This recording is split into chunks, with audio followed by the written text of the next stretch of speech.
Баршамызға қайырлы күн болсын.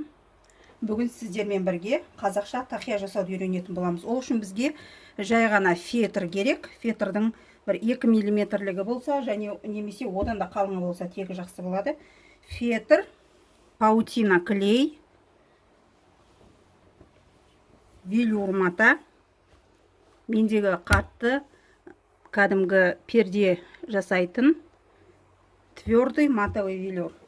Және астарлық мата керек болады. Әркімнің өзінің қалауынша ХБ астар қойсаңыздар да болады, ХБ емес астарды қолдансаңыздар да болады. Ең бірінші фетрімізді бізге қанша тақия керек, соның көлеміне қарай фетрімізді қырқып аламыз. Дәл фетрдің көлемімен бірдей етіп паутина клейді қоясыздар үстіне. Оның үстіне велюр матамызды қабаттаймыз. Сөйтіп оны жақсылап тұрып ыстық буменен үтіктеп аламыз, ыстық үтікпенен.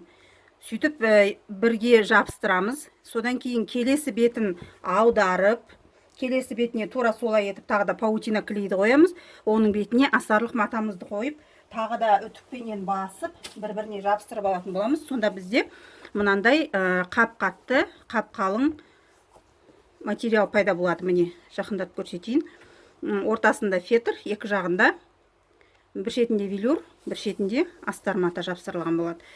Енді тақиямызды ең бірінші жасау үшін бізге жай ғана дөңгелек етіп фетрімізді кесіп алуымыз керек. 20 сантиметр болу керек. Осы 20 сантиметр дөңгелегіміздің дәл ортасын тауып алуымыз керек. Бұл лекаланы мен фетрдан жасап сіздерге көрсете беремін. Сіздер бірінші жай ғана жұқа қағаздан жасап алсаңыздар, сол дұрыс болады.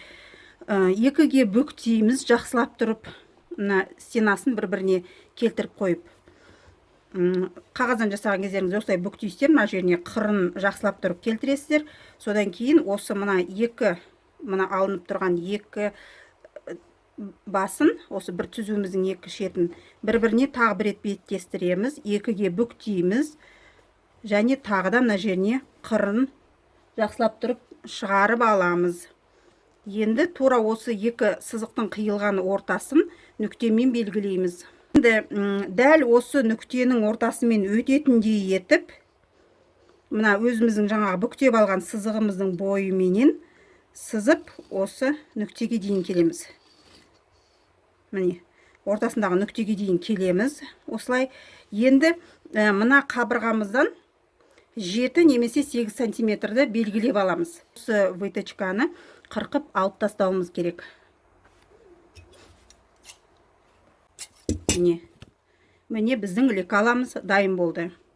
Осы лекаланы енді жаңағы жабыстырып дайындап алған матамыздың мен астар жағына қойып, астар жағынан сызамын, былай етіп. Міне бір тақияның төбесін осылай, екіншісін оған айқастырып былайынан орын матамды кішкене үнемдеу үшін осылай жасайтын боламын. Және оның астында екі полоска. Бұл жерде айта кететін жай, кейбір кісілер бірінші мына лекаламенен кесіп барлық матаны дайындап алады да. Содан кейін барып паутинканы да осылай кесіп алады, матаны да кесіп алып, содан кейін бір-біріне қойып оны жапсырады.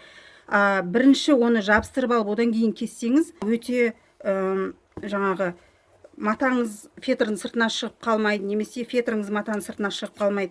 Бұны кескен кезіңізде өте ыңғайлы болады. Сол үшін бірінші матаңызды түгеліменен жабыстырып, дайындап алыңыз қалың материалыңызды. Содан кейін ғана оны кесіңіз. Әсіресе егерде сіз бірнеше тақия жасайтын болсаңыз, ең бірінші матаны түгел расходын есептеп, содан кейін соны бірінші жабыстырып дайындап аласыз.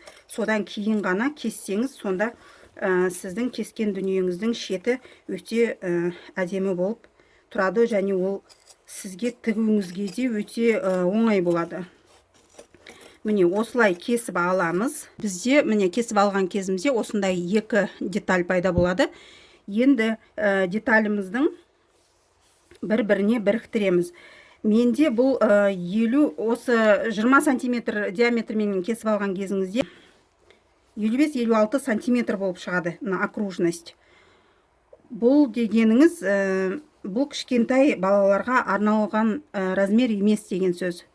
Бұл жерде мен стенкасы, мына жолағымыз негізінде 55,5 сантиметр болу керек болатын. Назар аударыңыздар, міне мен 57 етіп кесіп алдым. Өйткені сәл артық болғаны ол өте ыңғайлы болады тіккендеріңізде. Мен оны қалай болатын қазір алдыда көрсететін боламын. Полосканың биіктігі бұл жерде 5,5 сантиметр.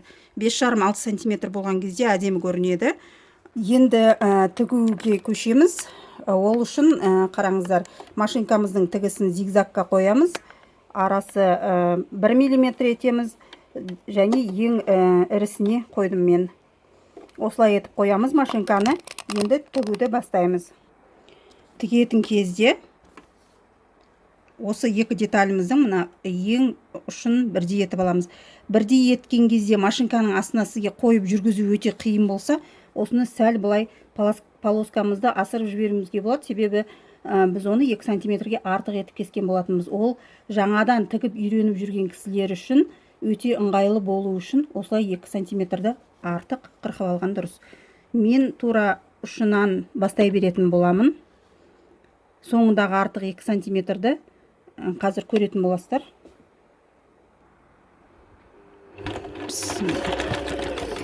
Закрепка қоямыз обязательно. Жай осылай айландырып отырып,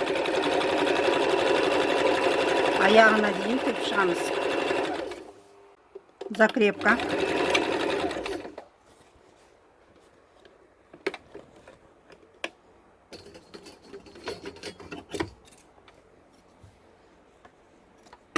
Міне аяқ жағына келгенде, мына басындағы айырмашылық артық берген сантиметріміз қалып қойды. Оны өте түзу етіп кесіп тастайсыз, болмаса сызып алыңыз алдын ала. Сөйтіп қырқып тастайсыздар. Енді дәл осы ашық линиямызды біріктіріп тігіп алатын боламыз. Оны дәл осылай зигзагпенен тігеміз.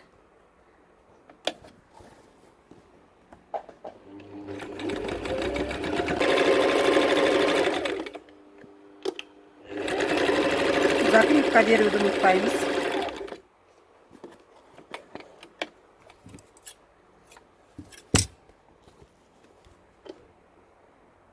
Міне тақиямыз ішінен қарағанда осындай болады. Енді оны сыртына қарай айландырамыз. Осындай тақия болып шығады. Оны енді қалауымызша безендірердің алдында ең бірінші біздің мына бұның шетін өте әдемі етіп жабатын боламыз. Ол үшін дәл осы велюр матамыздан косая бика кесіп аламыз. Косая биканы жасау үшін біз матамызды 45 градусқа полоска жасап кесіп алуымыз керек. Менің алдыңғы видеоларымды көрген болсаңыздар, не туралы айтып тұрғанды түсініп тұрсыздар. Мен жай ғана қарапайым түрде қазір көрсетіп кететін боламын. Мысалыға 45 сантиметр өлшеп алдық дейік. Барлық жағынан 45, яғни квадрат. Сіз мына екі бұрышты бір-біріне біріктіресіз.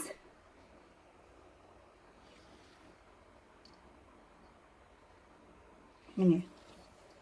Осы линиядан 2,5 сантиметрді белгілеп алып, сол 2,5 сантиметрді сызып, қырқып аласыз. Міне біздің косая бикамыз осы полоска. Мына жақтардан да қиып алсаңыздар болады, бірақ олар енді барған сайын бірінен бір қысқа болады. Мына жерде ұзын полоска пайда болады. Бұл полоскамыздың ұзындығы 60 сантиметрге жуық, міне 60 сантиметрге жуық, яғни біздің тақиямыздың 57 сантиметр тақиямызға айланып тігіп шығуға толығымен жетеді деген сөз. Міне қиып алған полоскамызды енді тақиямыздың шетіне былай етіп қоямыз. Сөйтіп бұны айландырып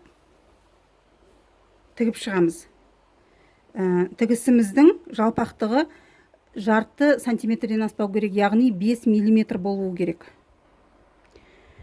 Міне косая бикамызды тігіп алдық. Бір шетін міне мынандай болып шығады ішінен қарағанда. Енді оның былай қарай ішіне қарай бүктеп былай екінші шетін тігетін кезде мына матамыздың ұшын сәл ішке қарай қайырамыз, кособейкамыздың шетін.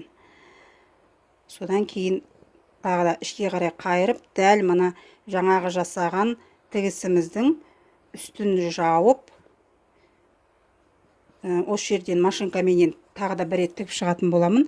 Сонда біз сыртынан қарағанда біздің ол тігісіміз, кедес тігісіміз дәл осы жерге түсіп, ол көрінбей қалуы керек. Егер де дәл осы тігісті сіз жасауға қиналатын болсаңыз, онда ішке қарай бүктемей-ақ бір-ақ рет бүктеп кетуіңізге болады. Сонда да сізге кішкене жеңілдеу болады, немесе дәл осы тұрған күйінде ішіне горячий клейменен ұстатып, қатырып қойсаңыз да болады. Мен машинкаменен тігетін боламын. Міне тігіп болдық. Ішкі беті осылай, шетін матаның қайырып, ішке қарай сыртқы беті осылай болады. Сонда міне біздің екінші берген тігісіміз дәл мына матаның бүктелген жеріне түскендіктен оның тігістің бар екені, жоқ екені де көрінбей қалады. Енді тақиямызды әркім өзінің қалауынша безендіруге болады. Менің тақияларым сахнаға киюге арналады, сондықтан да мен өз тақияларымды мынандай етіп безендірдім. Міне тақияларымыз осындай әдемі болып шықты. Ұнаса лайк басып, каналға тіркеліп кетуді ұмытпаңыздар. Сіздермен бірге болған Жәмиля. Келесі мастер-класста кездескенше сау болыңыздар.